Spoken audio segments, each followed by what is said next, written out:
사랑하는 영락교회 지체들에게 주 안에서 평화 인사를 전합니다. 오늘은 2023년 5월 9일 화요일입니다. 오늘의 묵상 본문은 역대하 5장 1절로 14절까지의 말씀입니다. 오늘 본문 말씀 5장 1절부터의 말씀은 이렇게 시작합니다. 솔로몬이 여호와의 전을 위하여 만드는 모든 일을 마친지라. 이에 솔로몬이 그의 아버지 다윗이 드린 은과 금과 모든 기구를 가져다가 하나님의 전 곳간에 두었더라. 전을 만드는 모든 일을 마쳤다라고 하는 이제 완공이 되었다라는 얘기죠. 주전 966년부터 시작해서 959년 8월에 완공이 된 겁니다. 열왕기 상의 6장을 보면 이제 그 기간이 총 7년이 걸렸다라는 걸 알 수 있죠. 솔로몬의 4년 치세 4년에 시작해서 11년에 마쳤다라는 겁니다. 7년이 걸렸다라고 하는 것도 이제 주님의 숫자, 주님의 시간이 걸렸다. 주님 안에서 주님이 허락하신 이제 주님의 일이었다라는 의미를 내포하고 있는 것이죠. 준비가 이제 철저하게 그 다윗 시대부터 모든 성전 건축에 대한 준비들이 돼 있었기 때문에 이제 그것을 모아서 짓는 그런 일들이 걸린 것이죠. 아버지가 은과 금과 다윗이 그 모든 것들을 준비했는데 전리품들 이제 본인이 갖고 있는 거 이런 걸 다 모아가지고 그걸 이제 녹여서 쓴 거죠.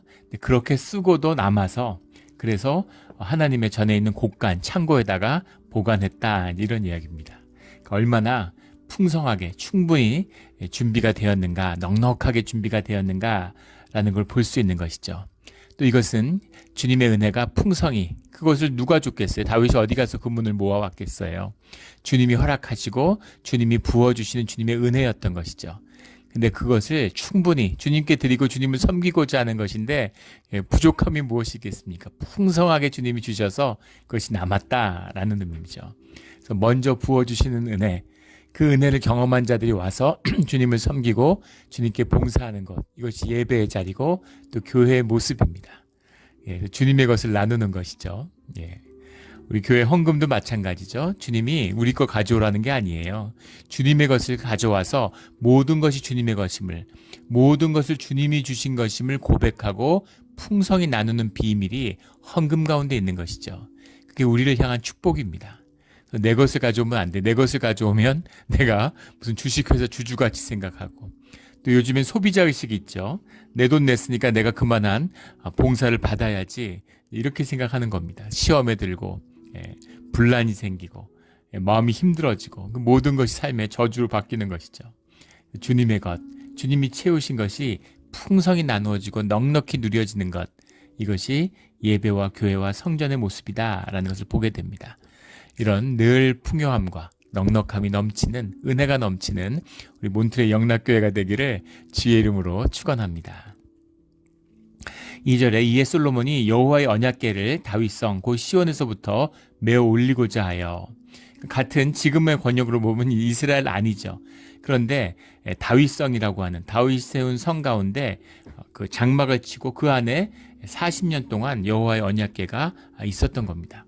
근데 그것을 이제 성전으로 이제 올리는 거죠. 모리아산으로 동남쪽에 있는 이제 야트만 언덕이잖아요. 산이라고 하지만 그곳으로 이제 메어 올리는 이제 그 일을, 성전에 드리는 이제 그 일을 한다라는 겁니다.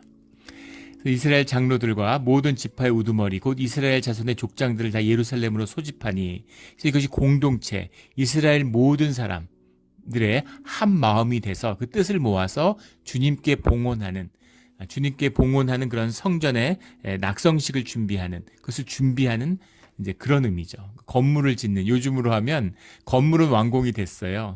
근데 이제 준공을 하는 것 같은 성전이니까 이제 그런 것이죠. 완공은 건물을 다 지은 걸 완공이라고 하죠. 그러면 이제 그 구청이나 이런 데다가 이제 신고를 하면 나와서 준공 검사를 하잖아요.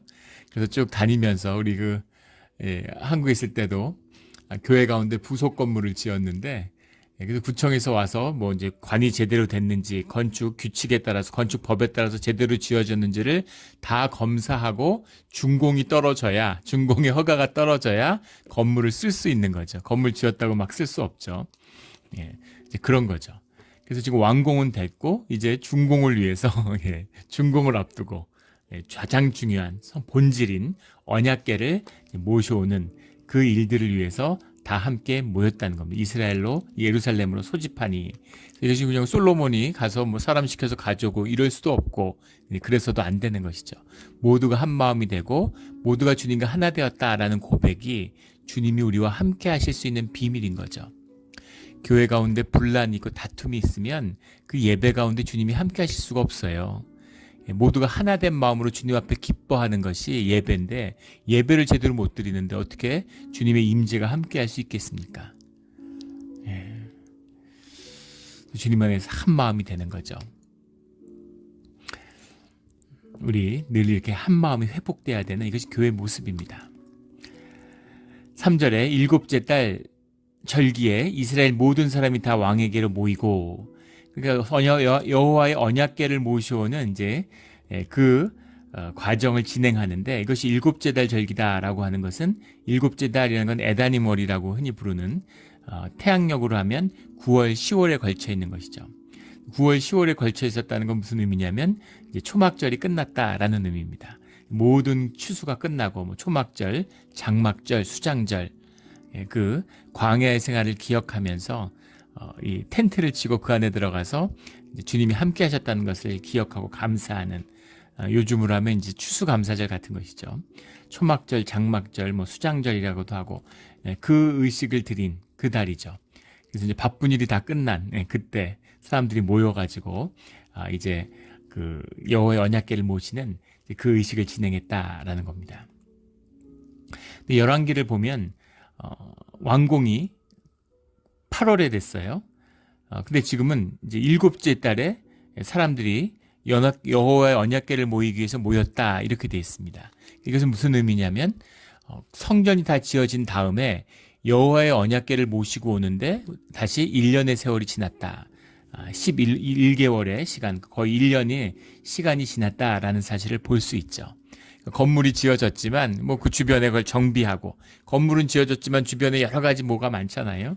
그래서 그런 것들을 정비하고 또 준비하고 뜻을 모으고, 또 뭐 성전만 짓는 게 아니잖아요. 그러니까 농사도 짓고 여러 가지 또 일들은 일대로 하고, 이 모든 준비들을 진행시켜서 다들 한 마음이 되고 뜻을 모아서 이제 그 절기의 시절에 이제 다 모여서 주님께 여호와의 언약궤를 이제 옮기는 그 작업을 진행하고 있는 것이죠.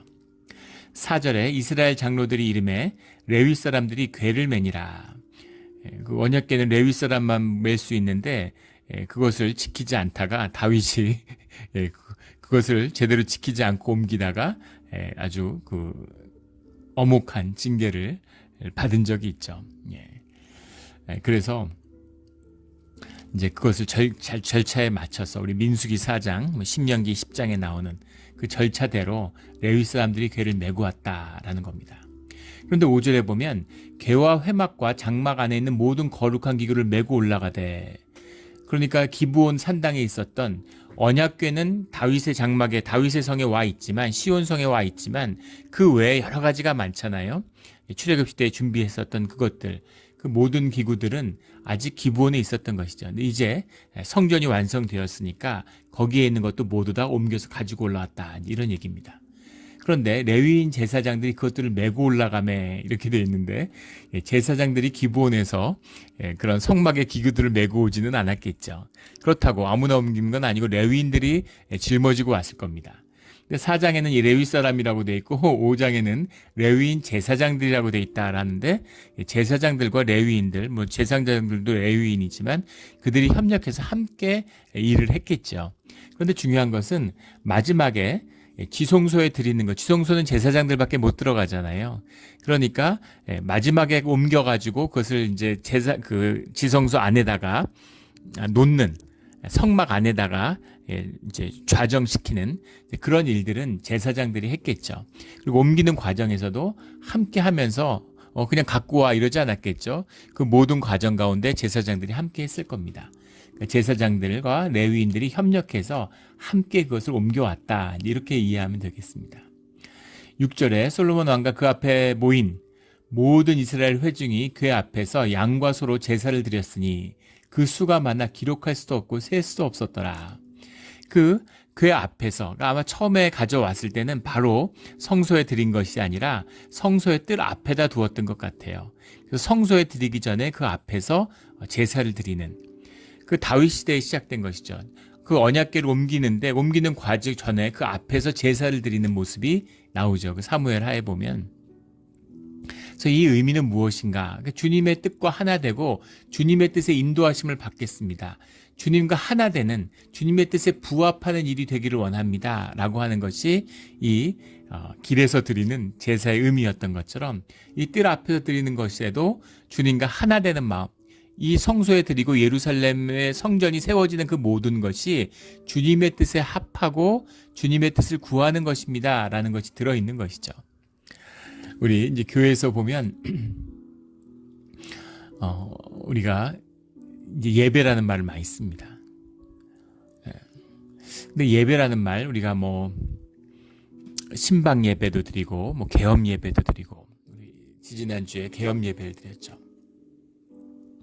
그런데 이제 예배라는 말을 너무 남용한다라는 이제 그런 비판도 있어요. 예배란 말을 너무 남용하다 보니까 예배가 가지고 있는, 예배란 말은 사실은 안식의 의미와 결부되어 있는 건데, 구별된 날, 안식일 날 예식에 맞춰 주님 앞에 나오는 공동체의 예식과 관련된 거고 안식과 관련된 거기 때문에 또 절기와 당연히 관련된 것이죠. 공적 예배를 의미하는 것이어야 되는데 예배라는 말이 의미가 너무 남발되고 있다 하는 것입니다. 예배 의미가 훼손될까 봐 우려하는 것이죠. 그러나 넓은 의미에서 보면 주님 앞에서 우리가 살아가는 삶이 주님 앞에 드리는 예배죠. 우리가 공동체가 하나 되어서 주님 앞에 기쁨과 감사를 올리는 게 예배잖아요. 우리의 삶이 예배가 돼야 되는 것이죠. 그런 의미에서 본다면 사실은 우리가 주님을 기억하고 주님의 뜻으로 모인 자리마다 예배인 거죠. 그래서 뭐 구역 예배, 무슨 개업 예배, 이사 예배, 뭐 신방 예배, 예배라고 할 수 있는 겁니다. 근데 문제는 그 예배라는 의미가 또 훼손될 수도 있겠죠. 우리 처음에 왔을 때 우리 수요 예배라는 말을 원래는 3일 기도회죠. 3일 기도회로, 그래서 수요 집회로 이름을 바꿨어요. 근데 그 의미는 예배라는 의미가 너무 형식화되어 가지고 예배를 주일 예배처럼 무슨 그것이 율법화되고, 그래서 그걸 뭐 빠지면 안 돼, 뭐 주일 예배처럼, 뭐 주일 예배도 마찬가지지만 주일 성수 뭐 이런 것처럼 그런 의미로 오해하는 겁니다.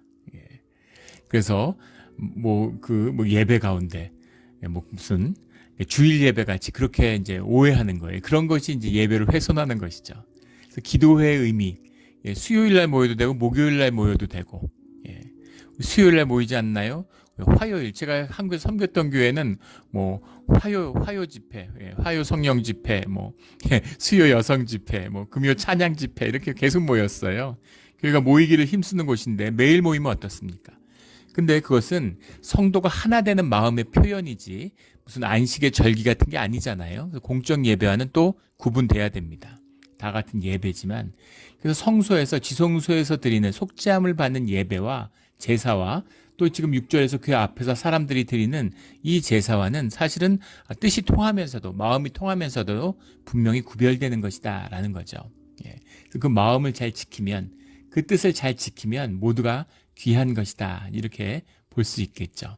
사람들이 그 앞에 와서 다 제사를 드리는데 무슨 출애굽이나 뭐 신명기에 나오는 규례 그런 게 있는 것이 아니라 다들 자기 마음에 있는 대로 감사함으로 나와서 제사를 드리고 소를 드리는데, 양과 소를 드리는데 그 수가 하도 많아서 셀 수가 없었다. 사람들이 너도 나도 자기의 귀한 것을 가져와서 주님 앞에 드리는데 셀 수가 없을 정도로, 기록할 수도 없을 만큼 그렇게 성대한 것이었다라는 거죠. 이것이 감사하고 이게 기쁨입니다. 우리 추수감사절 이럴 때 이렇게 우리 예배당에 그 제단 앞에다가 감사에 그걸 갖다 쌌잖아요. 우리가 뭐 농사 짓지는 않지만 쌀도 과일도 이런 걸 쌌는데 얼마나 아름답고 풍성하게 쌓여 있는지, 그 자원하는 마음으로 가져다가 이렇게 쌓는 것이죠. 쌓는 물건이 중요한 게 아니라 우리의 마음이잖아요. 그 마음의 여유, 마음의 풍성함, 주님이 주신 은혜에 대한 감사함이 넘치는 것이죠. 그것처럼 사람들이 소와 양을 끌고 왔는데, 소와 양을 끌고 왔는데 여기서 뭐 소에 흠이 있니, 뭐 양이 뭐 온전하니, 이런 걸 뭐 다 줄 게 뭐가 있겠습니까? 기쁨으로 하는 건데. 마음이 하나 돼서 하는 것인데, 예, 마음이 하나 되고 주님과 함께 했을 때는 문제될 게 아무것도 없어요. 예, 그것이 흐려질 때, 그게 어두워질 때 우리의 마음을 지키는 것이 규례고 예식이고 율법이 되는 것이죠. 주님이 받으시는데 뭐 무슨 문제가 있겠습니까? 들어와서 사람들이 기록할 수도 없고 셀 수도 없는 그런 제사를 주님 앞에 드리는 거죠. 이런 감격의 예배를 올리는 우리의 신앙의 자리가 되기를 주의 이름으로 축원합니다. 감사한 것이죠. 주님이 받으시는 거예요. 7절에 제사장들이 여호와의 언약궤를 그 처소로 메어 드렸으니 곧 본전, 지성소, 그룹들 날개 아래라. 9절에 보면 그 채각이라서 궤에서 나옴으로, 채라는 거는 우리 출애굽에서도 나눴고 우리 예전에 에스겔 할 때도 나오는 그 긴 그 장대죠. 폴입니다. 그래서 거기에 끼워서 이렇게 옮기는 거죠. 그 당연히 이제 그게 길고, 그래서 그걸 끼워서 황금 막대기에다 끼워가지고 옮기는 겁니다. 근데 그 궤가 오늘까지 그곳에 있으며 라고 9절에 되어 있는데, 오늘까지가 언제인가? 그래서 오늘까지 그곳에 있다라고 하는 것은 지금은 이 역대기를 기록할 때는 없습니다. 왜냐하면 주전 586년에 예루살렘이 멸망할 때 성전도 파괴되었기 때문이죠. 근데 그게가 오늘까지 그곳에 있다라는 건 열왕기상 8장에 나오는 말씀을 이 역대기가 옮긴 것이기 때문에 열왕기가 기록될 때 그때까지 있었다, 이렇게 볼 수 있겠죠. 그래서 언약궤가 이제 파괴됐는데 이제 이게 어디 있느냐? 이제 그런 거. 그래서 이제 그 말씀의 판, 그 십계명의 판이 어디 있느냐, 이제 그런 거죠. 그래서 예레미야가 이미 이제 주님의 임재가 떠나고 주님의 임재가 떠났기 때문에 더 이상 이제 성전의 의미가 없다. 성전이 아닌 거죠. 예루살렘의 성전이. 주님이 그것을 이제 버리셨기 때문에 예레미야 선지자가 그것을 가져다가 애굽에 숨겼다. 그래서 언약궤를 찾는 그런 책들, 이야기들, 영화들 그런 거 많잖아요. 언약궤를 찾는. 또 다른 게 이제 성배가 있죠. 성배를 찾는. 성배라는 건 이제 최후의 만찬, 예수님이 마지막 선창식에 썼던 포도주를 담았던 그 잔을 이제 성배라고 그래서 그 성배를 찾는 이야기, 또 이 성궤를 찾는 이야기, 이런 유럽의 끊임없이 역사 가운데, 중세 가운데 나오는 이야기입니다. 여기 있다, 저기 있다, 이러는데, 그런데 그것이 어디 있든 그게 무슨 의미가 있을까요? 주님의 임재가 중요한 것이고 주님과 함께함이 중요한 것이지, 성의가 있고 또 유럽의 롱기누스의 창, 이래서 그 로마군이 병사가 창으로 예수님 옆구리를 찔렀던 그 창을 이제 롱기누스의 창이라고 그러는데, 그 창을 가진 자는 세상의 왕이 된다, 이래가지고 역대 유럽의 황제들이 가지고 있었고, 역사의 기록에 보면 마지막으로 그걸 가졌던 것이 히틀러였다고 그러죠. 그 이후에 그게 어디로 갔느냐, 그 후에 그걸 알 수가 없고 이런 얘기들이 많아요. 중요한 것은 주님의 임재지, 본질이지 껍데기가 아니죠. 껍데기가 아닙니다. 그래서 주님이 떠났다면, 주님이 함께 하시지 않는다면 무슨 의미가 있겠어요? 그게 정말 소중하고 주님의 임재가 거기에 묶여 있는 게 아니죠. 주문도 아니고 무슨 그런 게 아닙니다. 그래서 10절에 보면 그 안에는 두 돌판 외에 아무것도 없으니, 이 시대에 이미 열왕기가 쓰여질 때에도 그 안에 두 돌판이 없었다라는 겁니다. 그 안에는 원래 만나도 들어있었고 싹이 핀 지팡이도 들어있었는데, 이제 언약궤가 여기저기 돌아다니면서 그것들이 소실된 것이 아니냐, 이렇게 추측하기도 하죠. 근데 정확한 내용은 이제 알 수 없습니다. 그게 어떻게 됐는지는. 그러나 분명한 것은 이미 예루살렘의 성전이 이제 완공되었을 때, 이것을 옮길 때, 그때 이미 그 안에 두 돌판 외에는 없었다라는 것을 이제 분명히 기록이 남기고 있는 것이죠. 이것은 이스라엘 자손 애굽에서 나온 후 여호와께서 그들과 언약을 세우실 때 모세가 호렙에서 그 안에 넣은 것이라. 모세가 주님 앞에서 받은 그 언약궤죠. 11절에 이때에는 제사장들이 그 반열대로 하지 아니하고 스스로 정결하게 하고 성소에 있다가 나오매. 그래서 24반열, 다윗 때 시대에 만들어진 24반차가 있는데 그 반열대로 자기의 일과 차례가 있어서 그렇게 해야 되는데 제사장들이 그런 순서를 지키지 않고 다 나왔다. 이런 의미죠. 그래서 왜 다 나왔을까? 그래서 스스로 정결을 하고 성소에 있다가 나왔다. 그래서 정결 의식이 있고 그 24반차에 따른 순서가 있는데 왜 그런 걸 무시했을까? 그런 의미죠. 이게 무슨 의미일까요? 하나는 뭐 형상적인 뜻이 있을 수 있을 것이 사람이 워낙 많이 모여 있고 예루살렘에 올라올 수 있는 사람은 다 올라와 있으니까 그리고 그 뜰 앞에서 어마어마한 제사가 드려지는 일이 얼마나 많겠어요. 그러니까 모든 지금 반열이나 반차를 지킬 게 아니라 제사장들은 다 나와서 함께 일을 도와야 되는 그런 상황이었을 것이다 라고 볼 수 있겠죠.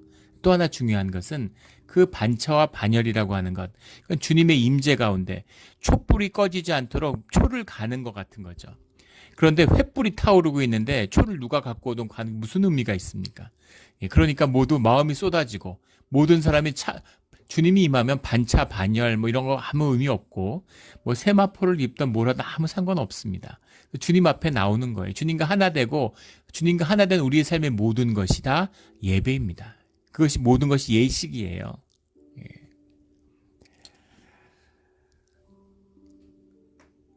그 마음이 중요한 그 마음이 지켜지면 아무 서서 뭐 예배를 드리나 앉아서 드리나 뭐 물구나무를 서나 누워서 드리나 아무 상관없어요. 그런데 반대로 또 그것이 무너지면 나중에 사람의 마음을 지킬 수 있나요? 그 마음을 어떻게 계속 지속할 수 있습니까? 우리가 육신의 영이 있지만 육신의 옷을 입고 세상 가운데 살아가는데 죄 가운데 살아가는데 근데 그곳에서 구별되고 우리의 마음을 깨끗하게 지킬 수 있는 것 그것을 구별하는 것이 교회고 그것을 구별하는 것이 예식이고 그것을 구별하는 것이 안식일이고 예배의 자리가 되어야 되는 것이죠. 이게 성별의 비밀입니다. 또 마음이 중요하지 예식은 중요하지 않아. 그 예식을 다 무너뜨렸어요. 예식을 다 무너지고 나니까 그 다음에는 완전히 타락하고 완전히 무너지는 것이죠. 엉망진창이 되는 그런 모습들을 볼 수 있는 겁니다. 이렇게 모던 무슨 뭐 시컬스 월십 뭐 이런 거 하는 은혜가 충만했기 때문에 열린 예배 이런 걸 드릴 수 있었는데 그런 걸 하다 보니까 마음은 또 변질되고 이 형식과 예식이 무너지니까 그 마음을 돌이킬 수 있는 길도 막혔어요. 그러다 보니까 미국 교회 같은데 뭐 한국 교회는 그런 데가 못 본 것 같은데 미국 교회 같은데 갔는데 뭐 무슨 막 반바지에다가 목사가 목사님이 반바지에 슬리퍼 신고 나와가지고 예배 인도하고 이럽니다. 주님의 마음이 뭐 원주민들이 뻘거벗고 예배 드리는데 슬리퍼 신고 무슨 반바지 입은 게 뭐가 문제예요? 중요한 건 마음이죠. 그런데 주님의 임재가 소멸하고 마음이 상하고 변질되는데 그때 슬리퍼 입고 반바지 입고 드리면은 완전히 무너져 버려요. 예배 자체가. 그 의미인 것이죠. 우리의 마음을 지키기 위해서 몸을 깨끗이 하고 목욕을 하고 저희 주일 아침마다 항상 목욕을 하고 항상 입던 옷도 아니고 와이셔츠 같은 거 항상 새 옷을 입습니다. 세탁이 된 옷을 입어요.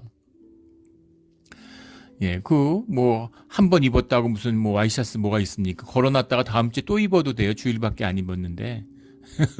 근데 그렇게 하지 않고 항상 새 옷을 입습니다. 그게 무슨 새 옷을 입는 것의 의미가 아니라 마음을 정결하게 하고 항상 설교 전에는 샤워를 하지. 샤워한다고 마음이 깨끗해지나요?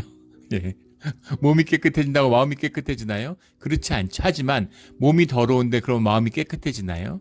마음을 깨끗하게 하고 싶은 마음의 정성을 모아서 그 마음으로 깨끗한 옷을 입고 깨끗한 몸을 씻고 그래야 깨끗한 마음을 가질 수 있는 준비를 하는 거죠.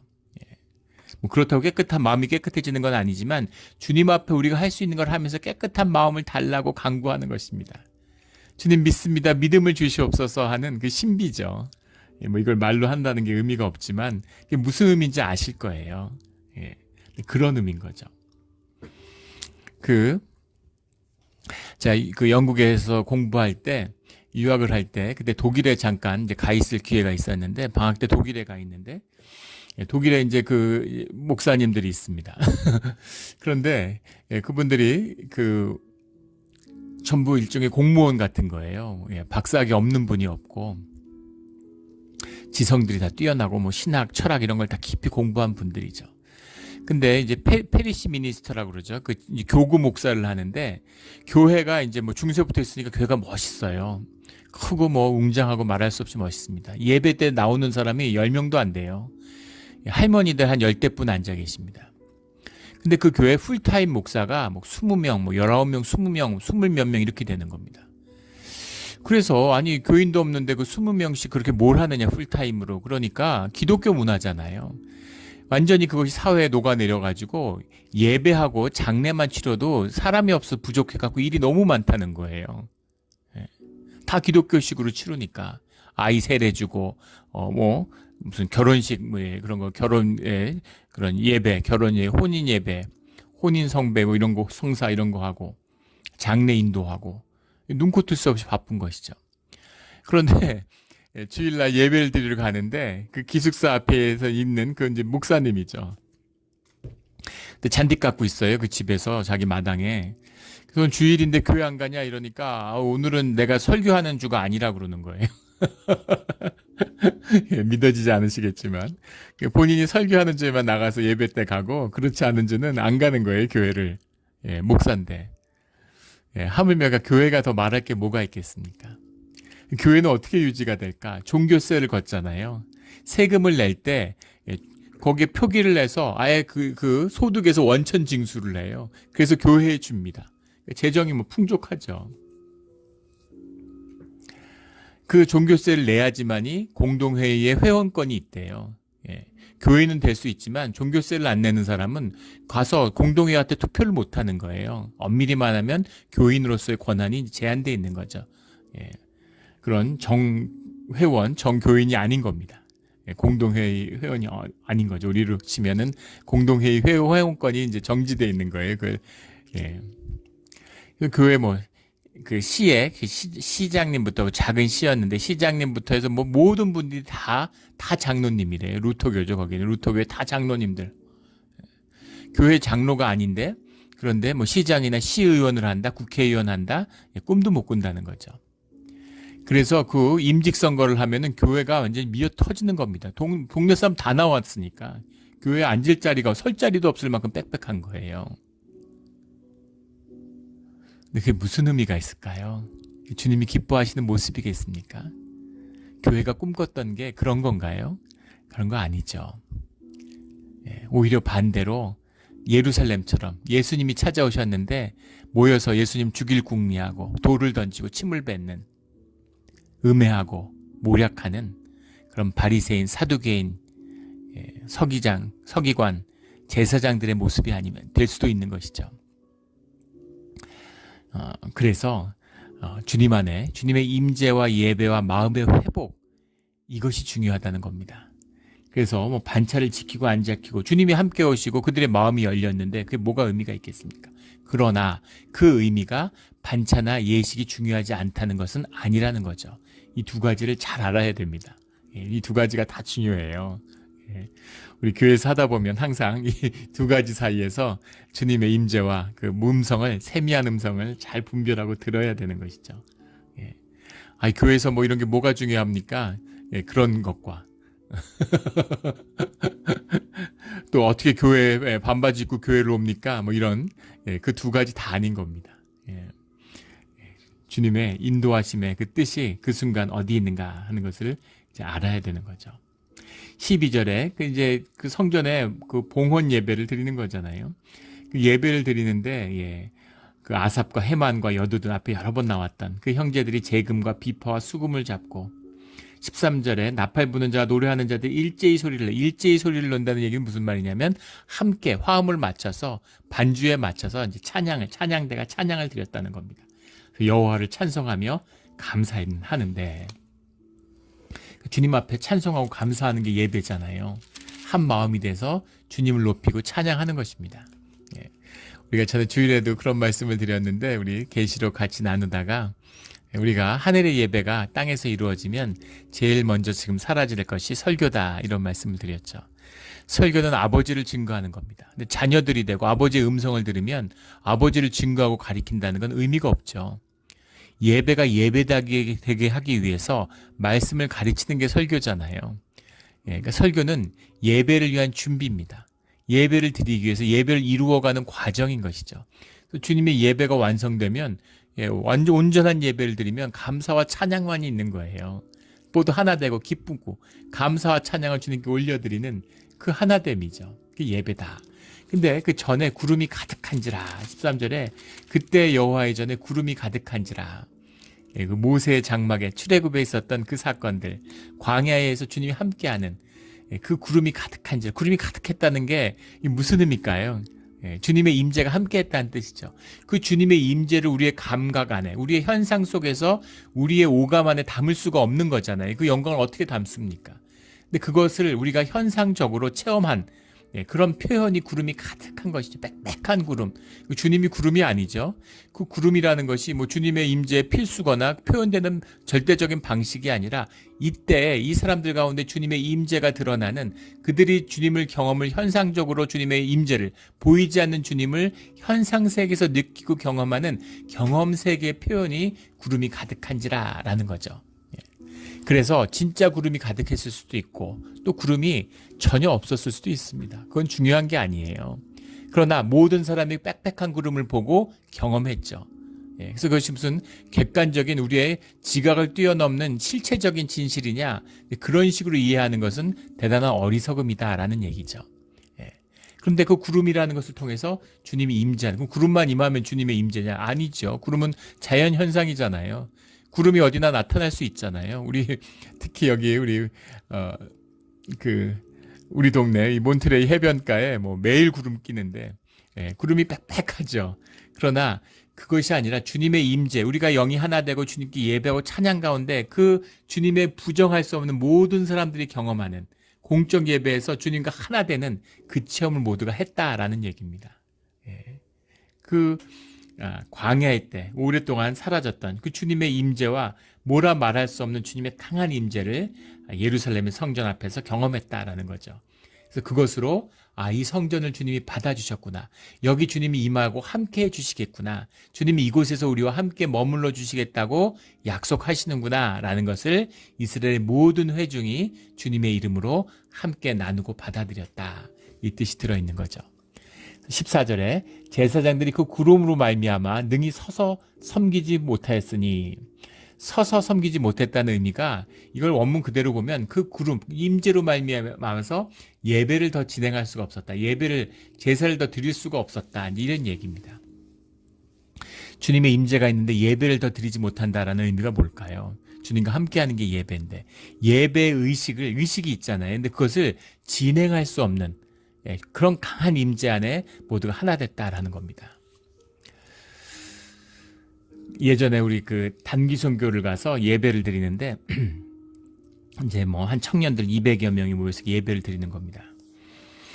그런데 이제 그 예배를 드리는데 이제 선교사님들이 와서 또 이렇게 같이 간 분들 또 현지 같이 이렇게 막 예배 드리는 거죠. 근데 참 그 교회에서는 그런 경험을 하기가 쉽지 않은데 선교지에 가면 아마 거기에 이제 뭔가 쉽지 않은 곳이니까 주님의 임재가 더 강하게 역사하시는 것 같아요. 그런 걸 이제 자주 경험하게 되죠.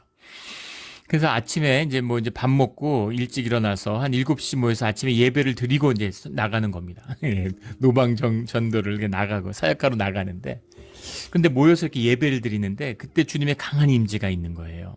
그래서 그 임재가 강하게 임하니까 처음에는 이제 찬양하고 막 이렇게 하다가 뭔가 압도돼 버린 거죠. 그래서 끝나고 나가야 되는데 보통 1시간 정도 예배 드리고 나가는데 끝나지가 않는 겁니다. 그렇다고 무슨 예배가 있고 무슨 순서가 있고 뭐 그러는 게 아니라 계속 찬양하고 막 기도하고 막 여기서 엎어져서 기도하고 저기서 모여서 기도하고 찬양하고 막 이러는데 그게 한 4-5시간, 점심 먹을 때까지 계속 그게 예배가 이어지는 거예요. 그럴 때 이제 강한 임재를 경험하게 되는 거죠.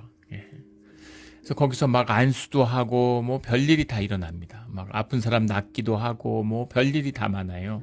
근데 그런 굉장히 무질서하고 혼란해 보이지만 한없이 평화스럽고 그 평강이 임하는, 감사하고 기쁨이 넘치는 이제 그런 체험을 하게 되는 거죠. 그래서 그런 거를 경험하면 영이 확 살아납니다. 심령이 확 살아나고 그때 그걸 뭐라 말할 수가 없죠. 삶에 이런저런 어려운 일들이 많았던 것 같은데 그런 게 아무것도 아니게 돼버리는 거예요. 그때 한 청년의 고백이 기억나는데 그 청년이 그 통곡을 하고 울어요. 예. 근데 그 청년이 이제 그 뭐 사귀던 처자가 있었는데 이제 결혼하려고 그랬는데 이제 집에서 양가에서 다 반대하는 거죠. 그래서 이제 본인이 이제 사랑의 결단으로 자기 집 나오고 뭐 성인인데 그 미국 같은 데 좀 상상하기 힘든데 한국은 그런 게 많잖아요. 가족에 깊이 묶여 있으니까. 그래서 같이 이렇게 하자는데 이제 그 여자가 그걸 받아들이지 못하는 겁니다. 부모의 뜻을 거역하지 못하고 우리는 안 되겠다. 이제 이래서 깨지게 된 거죠.